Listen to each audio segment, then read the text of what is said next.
मकबूल तरीन ड्रामा इश्क मुर्शिद में मज़ाहिया किरदार अदा करने वाले अदाकार अली गुल मदान ने बताया कि वो 16 साल की उम्र में खुदकुशी करने लगे थे। रिसेंटली जी अली गुल ने नादिर अली के पॉडकास्ट में शिरकत की, जहां पर उन्होंने अपने इश्क मुर्शिद के अंदर मज़ाहिया किरदार के बारे में बातें की और अपने शोबिज़ के करियर के बारे में बातें की। साथ उन्होंने ये भी बताया कि जब वो 16 साल के थे तो उनकी वालिदा का इंतकाल हो गया था, जिसके बाद उन्होंने खुदकुशी करने की कोशिश की थी। उनका कहना था कि बच्चे जो है वालिद की मौत के बाद नहीं बल्कि वालिदा की मौत के बाद मुकम्मल यतीम बन जाते हैं, क्योंकि वालिदा जो होती है वो आपकी सब कुछ होती है। उसके बाद उन्होंने ये भी बताया कि जब उनकी वालिदा का इंतकाल हुआ था तो वो बहुत ज़्यादा रोते थे, बहुत ज़्यादा परेशान रहते थे, सारा सारा दिन खाना नहीं खाते थे, कोई भी उनका ख्याल नहीं रखता था, कोई भी उनको खाना नहीं खिलाता था। तो उनको ऐसी फीलिंग आती थी कि वो किसी को भी अजीज़ नहीं है, जिसकी वजह से उन्होंने सोचा था कि मैं अब खुदकुशी कर लूँगा, अपनी जान ख़त्म कर लूँगा। उन्होंने ये भी बताया कि अपनी वालिदा के इंतकाल से पहले ही मैंने थिएटर में काम करना शुरू कर दिया था,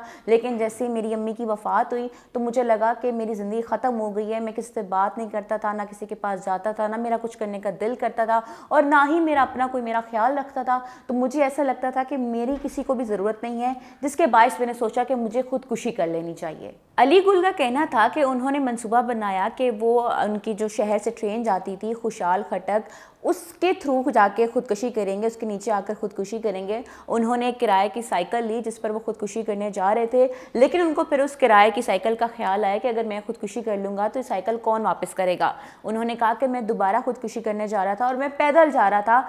जिस दौरान मुझे रास्ते में ड्रामा राइटर हमीद भुट्टो मिले और उन्होंने बताया कि मैं एक नया ड्रामा लिख रहा हूँ जिसके अंदर मैं तुम्हें एज अ एक्टर कास्ट करना चाहता हूँ। अली गुल का कहना था कि ये बात सुनते ही मेरे जहन से खुदकुशी का ख्याल निकल गया और मैं बहुत ही ज़्यादा खुश हो गया। याद रहे कि अली गुल जो है इश्क मुर्शिद ड्रामे के अंदर एक मज़ाहिया किरदार अदा कर रहे हैं फजल बख्श के नाम से, जिसके अंदर वो मेन एक्टर जो हैं बिलाल उनकी मदद करते हुए भी दिखाई देते हैं और हर बात पर बार बार भले लफ्ज़ बोलते हैं। भले जो है वो एक सिंधी ज़ुबान का लफ्ज़ है जिसका मतलब है कि आप किसी बात से एग्री कर रहे हैं और वो हर डायलॉग के बाद मज़ाहिया अंदाज में भले बोलते हैं।